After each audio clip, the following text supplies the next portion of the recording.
The MLB All-Star Game might have become the site of a mass shooting this week, had it not been for a hotel housekeeper, who tipped off cops to a huge collection of guns she found in one of the rooms. Local reports say 4 individuals were arrested this weekend in Denver, 3 men and a woman, on illegal weapons charges after cops say they discovered an incredible cache of artillery in their rooms at the Maven Hotel. If you're looking for a gateway to the breads of the world, you'll find it in Bryan Ford. The professional baker, cooking show host, and cookbook author has made it his mission to reveal that the beauty of bread and pastry extends beyond French croissants and baguettes. It has centuries of tradition in Guadalajaran sandwich shops, Colombian pastelerias, and other corners of the world.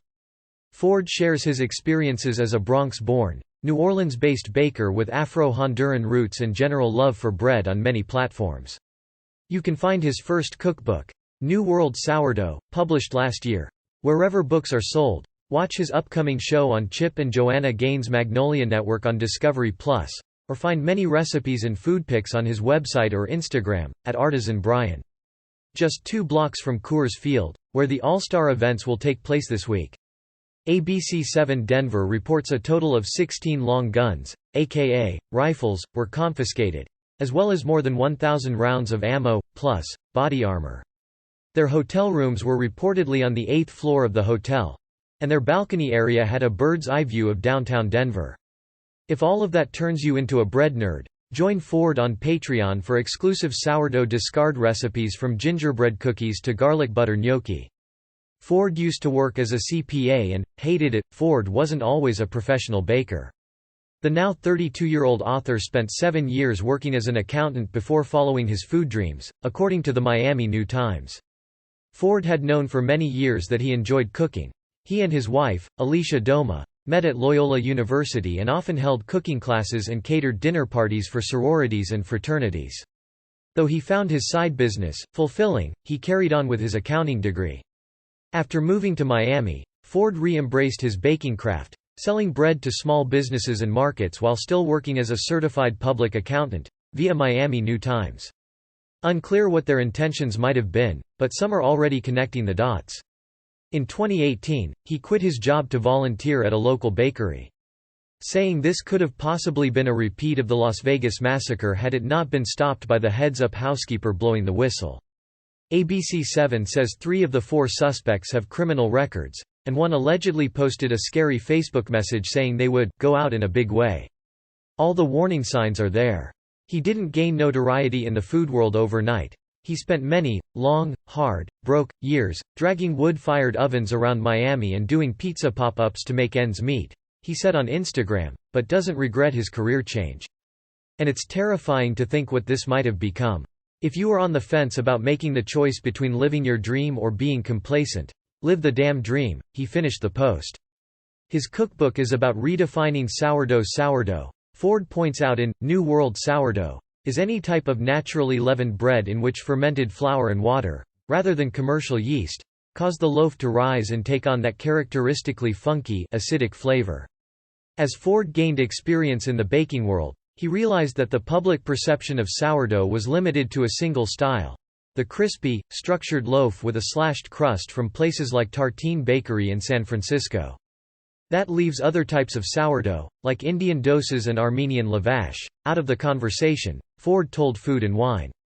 A dense loaf of pan de coco is no less sourdough than a crunchy batar with an open, light crumb, he writes. Ford is proud that his book teaches techniques from North, Central, and South America, especially those from his Honduran heritage. I made a cookbook that not many people would expect from someone who looks like me, he wrote for HuffPost last month. That's really important to open the door for people to be more proud of the flavors that their culture has to offer and not to get made fun of.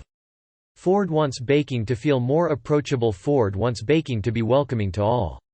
That's why New World Sourdough is an antidote to the stressful percentages, temperatures, hydration levels, and other means of perfection that have come to be associated with sourdough, writes Epicurious in its review of the book.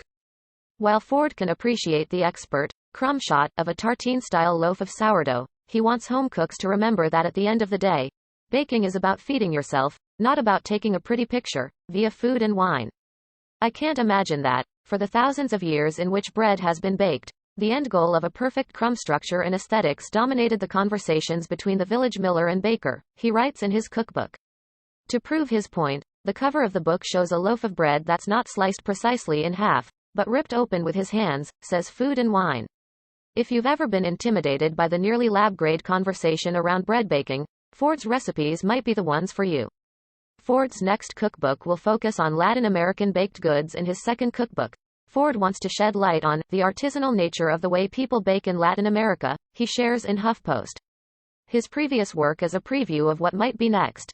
He's shared recipes for his favorite Honduran treat, pan de coco, dense little sourdough coconut rolls to be dipped in a variety of sauces, and has talked a lot about Semitas, a brioche-style bread that's topped with crunchy sugar and enjoyed with coffee.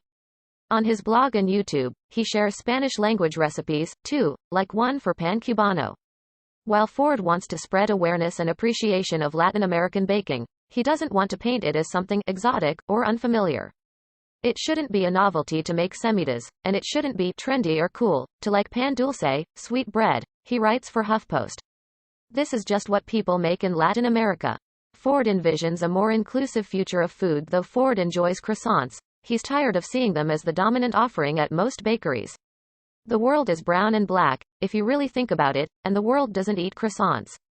One country eats croissants. How can we get people to make the bread that represents the world?